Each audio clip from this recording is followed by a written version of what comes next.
Good morning. This is Lindy. I have a story. It's the saddest story I think I'll ever tell you. But every time I think about it, my heart breaks. And it was such a lesson to me. So I want to tell it to you. I drove for Uber from 2016 till the end of 2020, almost 5 years or 4 years, somewhere in there. And I never picked up any homeless. Usually they didn't have any money. But there were a few. I did pick up. And in the little town I lived in, which was Davis at that time, I don't live there now, um, we have a lot of homeless. But not strangers. These homeless people, we pretty much know. There's been a man there that was there, I don't know how many years.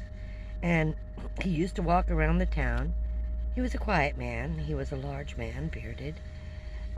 He never spoke. I never heard him speak. And but then his place where he would stay every day was in front of the In-N-Out burger. In-N-Out. And I lived by there, so I saw him every day. At first, he was standing, proud and strong. And again, he's homeless, asking for, help or food or, water, things like that. And, over the years, and it was over years. Now then I started driving for Uber. I'd seen him, because I lived in Davis for years, and so I had seen him for years. I never thought too much about it. When I worked at KFC, I did give him food at night. As many of them, I took all the stuff to the homeless down by the In-N-Out burger. There were so many that stayed there. And I would, take them food every night if I worked the night shift. So I didn't know him by name, but again, I would just hand him food. He never said thank you. He never said please. He never said nothing. He never spoke. At least to me or around me or that I ever heard. One day, my second year with Uber, I picked up a homeless man who had called for an Uber, and when he got in, I knew he was homeless, and he said, I really apologize. I am pretty dirty, and I know I smell, but I have a friend in trouble, and I need to get him out of this heat. And it was mid-July, 100 degrees. It was really hot. I said, I don't have a problem with that. You paid for your ride. I don't have a problem because we're both going to be dirty. And I don't know if I can get him in your car. Do you think you might help me? I said, sure, And we went over to In-N-Out. Now, I had noticed that this older man had disappeared. I hadn't seen him for a couple of months. Didn't realize that. And over by In-N-Out, there was a bunch of raggy blankets. I just thought they were just dumped there. Well, this younger man, he's telling me as we were driving there that he's gotten off drugs, he's in rehab, and they gave him an apartment, and he only has it for a couple of weeks, but he wants to bring his friend in out of the heat, that his friend is kind of given up on life, and he's afraid he's going to die. We go over and guess who's under these blankets. Now, mind you, I'd have thought they were just blankets. I had no idea in July that a human being was laying under these blankets. No water, no food, under tons of blankets in 100-degree weather. He got out and I got out, and he went over and he woke him up. He said, let me approach him. It was this man I had seen for years. And he was very groggy, and he was just a mess. And he grabbed a bottle, because I had some bottles of water. When it was hot, I would keep bottles of water for people. And he grabbed one of my bottles of water and gave it to him, and he drank it up, and he got him up on his feet. And then I came over and kind of helped him, get into the car, and I took them to the apartment. And as we're going over there, he's talking to his friend. He goes, you can't give up. You just can't give up. Trying to talk to him, the will to live. And this man had literally given up.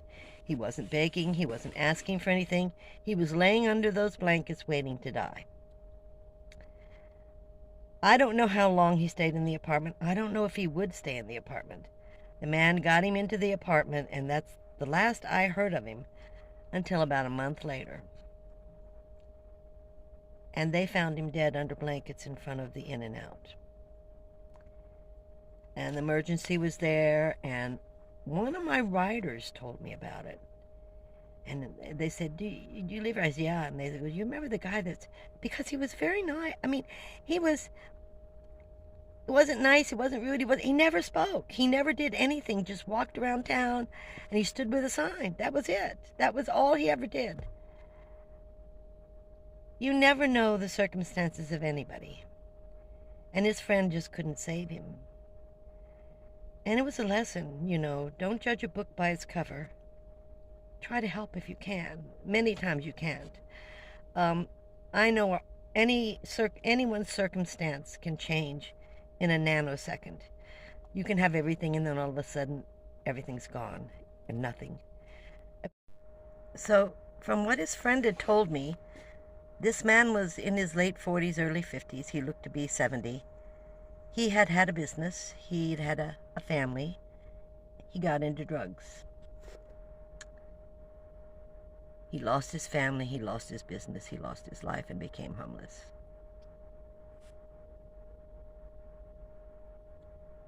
He was no longer on drugs, but he was homeless. And he had nothing.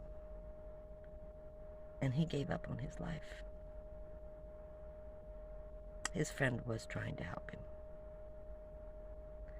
And a month later, he died on the streets under blankets. And I can't remember which year it was. 17 or 18, 2017 or 18. So, what lesson can we learn? Be humble, appreciate what you have. Be humble and appreciate what you have. That's the lesson I learned. And respect other people. Don't judge them. Don't decide what you have, they should have, or how you live, they should live. But be grateful for what you have, and don't judge anybody else. It's just respect each other, and try to love as many people as you can. Thank you for watching. Camo.